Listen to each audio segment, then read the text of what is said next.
Corona virus एक बड़े परिवार का हिस्सा है। इस फैमिली के वायरस नॉर्मल खांसी जुकाम से लेकर अगर इतिहास में देखें तो मिडिल ईस्ट रेस्पिरेटरी सिंड्रोम और सीवियर एक्यूट रेस्पिरेटरी सिंड्रोम जैसे बड़े एपिडेमिक का कारण बन चुके हैं।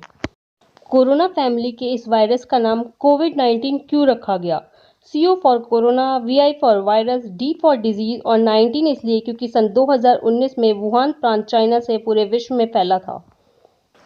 कोरोना फैमिली के वायरसों की सतह ग्लाइकोप्रोटीन की बनी होती है, जो कि उसको मुकुट के ऊपर होने वाले कीलों की तरह आकार देता है, जिस कारण इस फैमिली का नाम कोरोना फैमिली रखा गया। ह्यूमन कोरोना वायरस ईयर 1960 में डिस्कवर किया गया था। ये 7 तरह के वायरस इंसान को संक्रमित कर सकते हैं। इस समय नोवल कोरोना वायरस का संक्रमण विश्व में फैला हुआ है, क्योंकि अब से पहले नोवल कोरोना वायरस का संक्रमण इंसानों में नहीं हुआ, इसलिए इसको लेकर इंसानों में कोई इम्यूनिटी नहीं है, अतः ये किसी भी इंसान को संक्रमित कर सकता है। अब बात करते हैं कोविड-19 के लक्षणों के बारे में। कॉमनली इसके लक्षण है बुखार, थकान, सूखी खांसी, भूख न लगना, हाथ पैरों में दर्द, सांस लेने में तकलीफ या कफ बनना, कभी कभी सर में दर्द, गले में खराश, नाक से पानी आना, दस्त होना, स्वाद न आना, ये भी देखे गए हैं।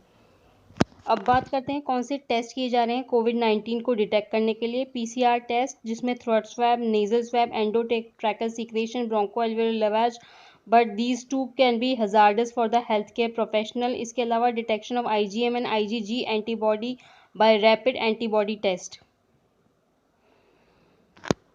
ये कुछ और टेस्ट हैं जो मरीज की स्थिति पे किए जाते हैं। अब बात करते हैं कि ये हमारी बॉडी में अटैक कैसे करता है। इसकी सतह पर होने वाले ग्लाइकोप्रोटीन्स के स्पाइक्स हमारी सेल मेम्ब्रेन पे अटक कर अपर रेस्पिरेटरी ट्रैक्ट में आ जाता है। उसके बाद ये 14 दिन, जो कि इसका इंक्यूबेशन पीरियड है, वहाँ पड़ा रहता है और हो सकता है कि मरीज को कोई सिम्टम ना दे या हल्की फुल्की जुकाम, खांसी या बुखार हो जाए, लेकिन 14 दिनों तक ये पड़े रहने के बाद बहुत ज़्यादा बढ़ जाता है और लोअर रेस्पिरेटरी ट्रैक्ट में जाकर निमोनिया कॉज कर सकता है या मेजर ऑर्गन जैसे हार्ट, लीवर या किडनी पे जाकर उनको सीधे क्षति पहुंचाकर मरीज को फैटल स्थिति में ला सकता है। ये आज का WHO का मैप है, जहाँ पे intensity of the colour intensity of corona virus denote कर रहा है। किन बातों का रखें ध्यान और उनसे जुड़ा क्यों?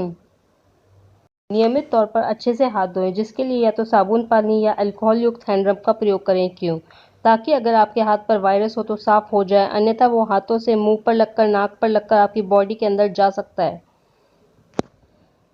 लगभग 1 मीटर या 3 फुट की दूरी बनाए रखें। क्यों? जब कोई खांसता या छींकता है तो नाक और मुंह से छोटी नमी युक्त बूंदें वायरस का इन्फेक्शन लेकर हवा में जाती है, जो आप सांस के साथ ग्रहण कर सकते हैं। आंख, मुंह व नाक छूने से बचें। क्यों? हाथ कई जगह से संक्रमण को ले सकते हैं और संक्रमण को आंख, नाक, मुंह के द्वारा शरीर में पहुंचाकर हमें बीमार कर सकते हैं। रेस्पिरेटरी हाइजीन बनाए रखें, जिसका अर्थ है जब भी खांसें या छींकें, मुड़ी हुई कोनी या टिश्यू से अपना मुंह व नाक ढक लें। क्यों?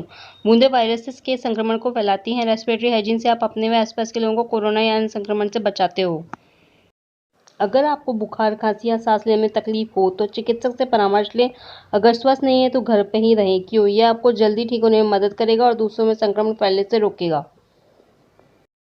किसी से मिलने पे हाथ ना मिलाएं, क्योंकि हाथ मिलाने से संक्रमण फैल सकता है। Central council for research in homeopathy की साइंटिफिक एडवाइजरी कमेटी की 64वीं बैठक में आर्सेनिक एल्बम 30 को कोरोना वायरस के लिए प्रिवेंटिव घोषित किया गया। मिनिस्ट्री ऑफ आयुष ने भी फिर आर्सेनिक एल्बम 30 को जीनस एपिडेमिकस या प्रिवेंटिव फॉर कोरोना वायरस घोषित किया। इसके बाद देखा गया कि भारत सरकार के बहुत सारे डिपार्टमेंट में आर्सेनिक एल्बम 30 को as a prophylactic drug distribute किया गया। राजस्थान और अन्य कई राज्यों ने आर्सेनिक एल्बम 30 की डोज पिलाकर अपने कोरोना वायरस वॉरियर्स का प्रोफाइलैक्सिस किया। तो क्या होती है ये जीनस एपिडेमिकस प्रिवेंटिव मेडिसिन और कैसे बन गई arsenic album 30 preventive for corona virus? आइए देखते हैं। जब जब इतिहास में महामारी फैली है, तब तब होम्योपैथी ने अपने आप को प्रूव किया है। जैसा कि हम सभी जानते हैं कि होम्योपैथी एक लक्षणगत चिकित्सा पद्धति है, जहां पर रोगी का उपचार लक्षणों के आधार पर किया जाता है। और इस समय हम सभी जानते हैं कि विश्व में कहीं पे भी कोरोना वायरस के लिए कोई दवा या टीका उपलब्ध नहीं है। अतः कोरोना वायरस के सभी लक्षणों को लेकर होम्योपैथी चिकित्सा के आधार पर रिपर्टराइज किया गया, तो पाया गया कि इसके सभी लक्षण आर्सेनिक एल्बम 30 मेडिसिन में मिल रहे हैं, इसलिए इसे कोरोना का प्रिवेंटिव बताया गया। मिनिस्ट्री ऑफ आयुष और सीसीआरएच के अनुसार आर्सेनिक एल्बम 30 की एक खुराक 3 दिन तक भूखे पेट लेनी है और अगर ये खतरा 1 महीने बाद भी बना रहे तो इसी तरह से रिपीट करनी है। ये सारी बातें आपके इम्यून पावर पे डिपेंड करती हैं कि कोई डिजीज़ आपको होगी या नहीं होगी, या होगी तो कितनी इंटेंसिटी तक होगी, फैटल होगी। तो होम्योपैथी में ऐसी और भी कई दवाइयाँ आती हैं जो इम्यून पावर मजबूत करती हैं, जो कि आप चिकित्सक के परामर्श से ले सकते हैं। आपकी स्वास्थ्य की मंगल कामना के साथ धन्यवाद।